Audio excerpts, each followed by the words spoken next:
Top trade negotiators in the Canadian government spent several days in Washington meeting with key players in the Trump administration and in Congress as the calendar inches closer to the August 1st deadline to stave off a 35% tariff on Canadian goods. We are looking for the best deal for Canada. President Donald Trump just said the U.S. has not necessarily been focused on this country and trade. Also, he says the United States may not reach a negotiated trade deal with Canada. As August 1st, 2025 creeps closer, Canada's top trade negotiators are camped out in Washington, hashing it out with the Trump administration and Congress, trying to dodge a 35% tariff hammer set to slam Canadian goods. The White House has been loud about it. President Trump's made it clear he's not sweating a deal with Canada. He's hinted they might just eat the tariffs. No negotiation needed, but Canada's not flinching.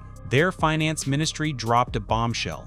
Cool and unshaken. They'll only sign a deal that's the best for Canada, not some rushed patch job to dodge a deadline. It's a move that left Washington stunned, like they expected Canada to cave under pressure. Instead, Ottawa's playing chess while the U.S. swings a sledgehammer, and the board's tilting in Canada's favor. This isn't just posturing, it's a deliberate strategy. Prime Minister Mark Carney's been crystal clear. Canada won't be bullied into a bad deal just to meet Trump's August 1st ultimatum, with U.S. tariffs already hitting over 35% of Canada's key exports: steel, aluminum, lumber, autos, energy ranging from 25% to a brutal 50%. You'd think Ottawa would be scrambling, but they're not. Behind closed doors, negotiations hum along, steady and quiet, with no hint of surrender. Canadian officials are digging in, refusing to trade away long-term gains for a quick fix. They're betting time is on their side, letting the U.S. stew as domestic pressure builds. American consumers are already grumbling about rising prices and inflation from these tariffs. It's a bold play, and it's working.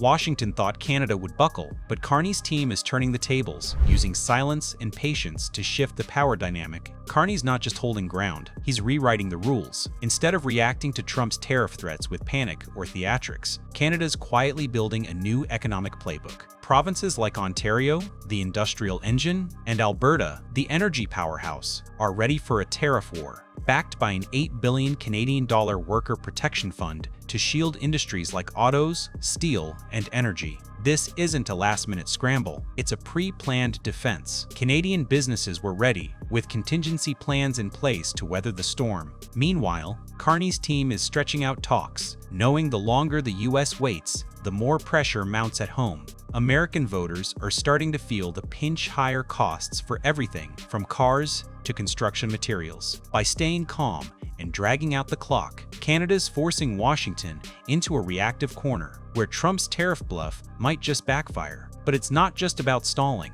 Canada's making big moves to cut its reliance on the U.S. market. Trade numbers tell the story. Between May 2024 and May 2025, Canadian exports to the U.S. dropped from 78% to 68% of their total, a loss of over 7.7 billion Canadian dollars. That's not a retreat. It's a pivot.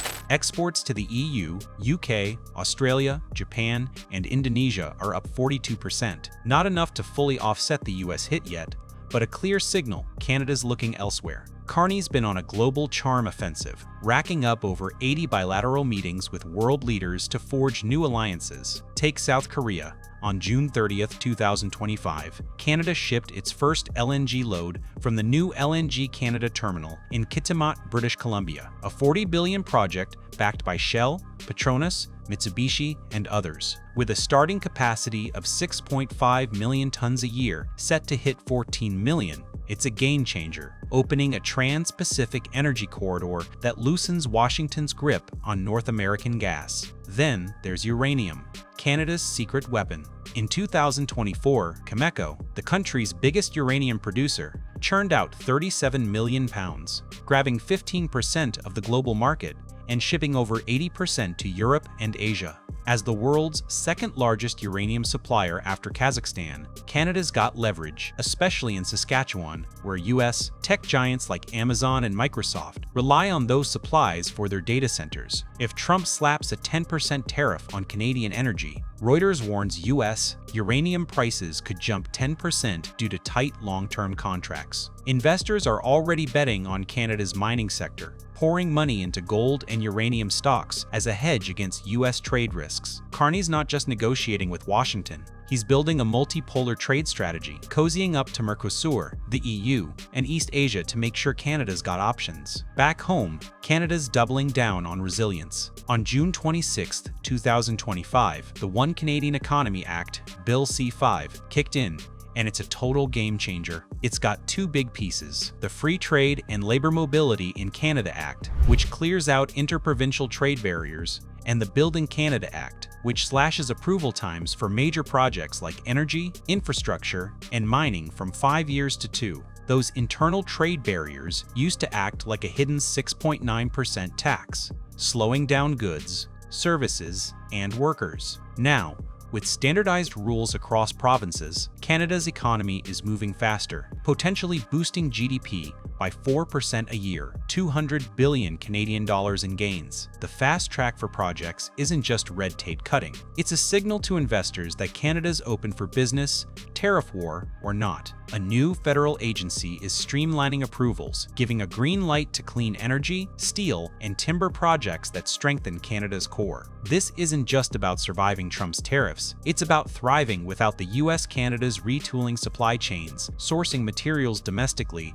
and pushing exports to new markets. Take softwood lumber, a longtime sore spot with the U.S. Instead of caving to demands for export quotas, Canada's offering sector-specific deals on its terms, forcing Washington to face its own rising construction costs. As U.S. lumber prices spike, even some Republican lawmakers are starting to question Trump's strategy. Canada's not just holding firm, it's splitting the U.S. political base, turning tariff pressure into a political boomerang. Bill C-5 isn't just a defense, it's a blueprint for a self-reliant Canada, ready to stand tall no matter what Washington throws. Carney's approach is a masterclass in flipping the script. While Trump's banking on tariffs to force Canada to the table, Ottawa's using time as a weapon, dragging out talks to expose cracks in the U.S. strategy. The White House expected Canada to panic, but Carney's betting on patience. By diversifying trade and strengthening domestic systems, Canada's not just dodging the August 1st deadline,